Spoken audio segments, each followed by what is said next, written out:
Today we're taking a trip down memory lane to the days of Bloons Tower Defense 4, with the mission to find out how far you can get in this old school Bloons Tower Defense game. Stick around. Bloons Tower Defense 4 was released in October of 2009, which is just 2 short years after the release of the first ever Bloons Tower Defense game.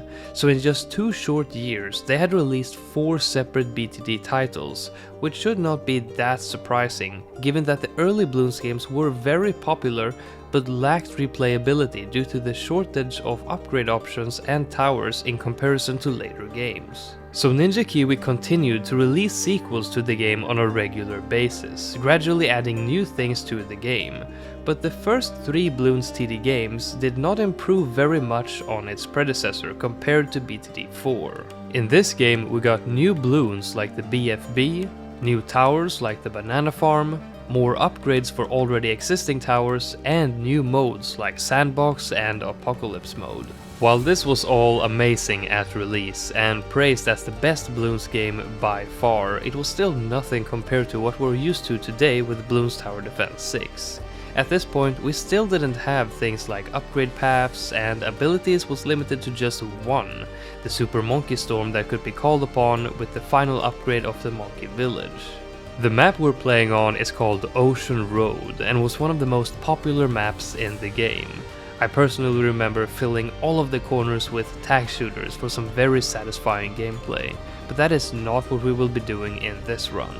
The gameplay you're watching is not played by me, but by Halcyon Zomboid, a long-time dedicated Bloons Tower Defense 4 player who set out to record himself setting the highest round for the game.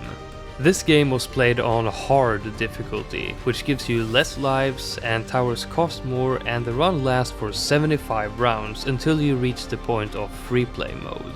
In the first 75 rounds, he saved and reloaded the game several times to optimize the game, to be able to survive with as little towers as possible, to be able to spend as much money as he could on farms. The Monkey Buccaneer was a very strong tower when fully upgraded, as you will see in this run, and as such it was utilized from an early point in this run.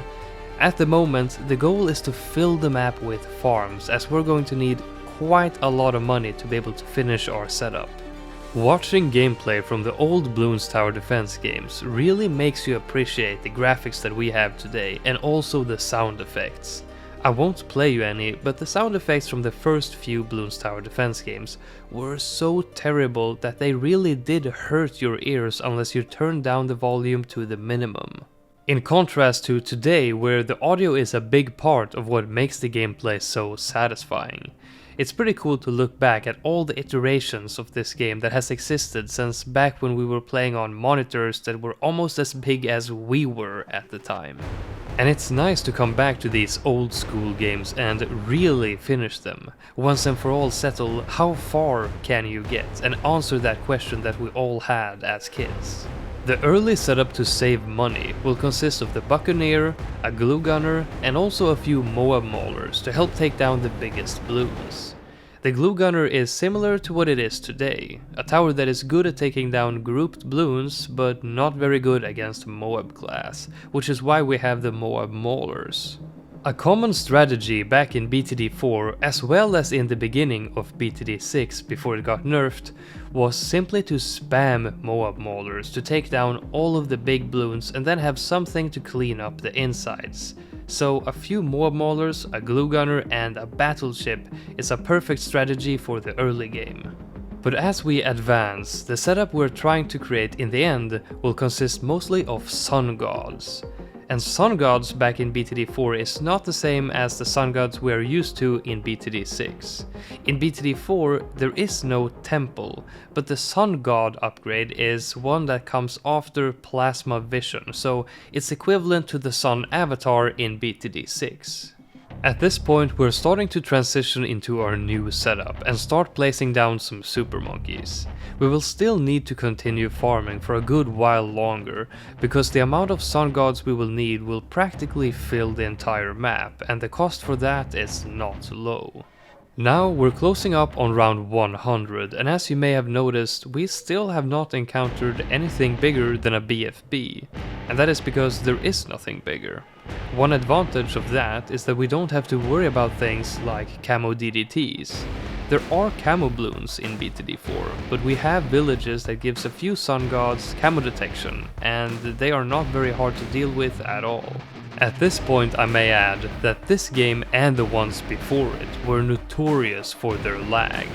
Many of my viewers will know that I recently broke the highest round in BTD6, which took well over 100 hours due to the intense lag caused by the crazy amount of calculations that the game needs to do with the insane amount of projectiles. But in BTD4, you would start lagging after just placing a couple of Moab Maulers or Sun Gods. The crazy lag that we can see in BTD6 super late game would show up in normal play in early Bloons Tower Defense games. So as you can imagine, we are in for quite a long game here. Right now we're at round 140 plus, and the rounds are now taking well over 30 minutes each. But the gameplay is severely sped up so you won't have to suffer the extreme lag. The setup at this point is complete. The map is filled with sun gods, a few villages, Moab Maulers and some leftover farms. And now it will be more of the same for quite some time. Closing up on round 250 now, and at this point each round is taking over 2.5 hours to complete. And in this old Bloons Tower Defense game, you can't autoplay, so you need to click the start button for each round. So Halcyon Zomboid has been setting an alarm clock for each round so he knows when to come back to his PC to click start again. And he did this all night, waking up each time he needed to press play, basically playing 24/7 until the game was finished. Worth mentioning is that in BTD4 you could only save your game if you were not in free play. So after passing round 75 he could not turn off his PC. The total time for this game is now closing up on 150 hours to produce this record game. And as you saw there, the game is beginning to break at this point. A pop-up saying something broke trying to communicate with Ninja Kiwi, but that it is okay to continue playing. But as we will soon see, that won't hold for long. When you reach round 250, the game really starts breaking down and bloons stop spawning. The round is playing, but no bloons are coming onto the track. When the round finishes, we can see us gaining the income from our farms, and the round in the bottom left changes. If we continue doing this, the game eventually breaks completely. After round 255, it says that we completed the game on null, which is something that is never supposed to show up here. The data type that was used to hold the round number was a byte, which can only hold a number up to 8 bits long, and the highest number you can represent with 8 bits is 255. So naturally, when you pass these sort of hard limits, things are bound to break in one way or another. A famous example of trying to fit a number too big inside a variable too small is the Ariane 5 disaster.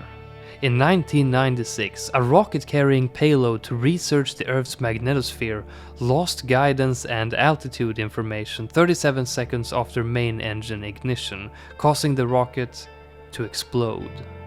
This led to a public investigation and a loss of $370 million worth of equipment. Thankfully for us Bloons players, all this means is that round 255 is unbreakable in BTD4. Back when this game was created, there was a bigger need to use as little resources as possible from the computer, but over a decade later, technology has advanced far enough that you don't have to cut every corner anymore. If you enjoyed this video, please do leave it a thumbs up and let me know what you thought about it in the comments below. Also again, credit to Halcyon Zomboid for this amazing gameplay. You will find his channel in the description below. I hope you enjoyed the video, and I will see you in the next one.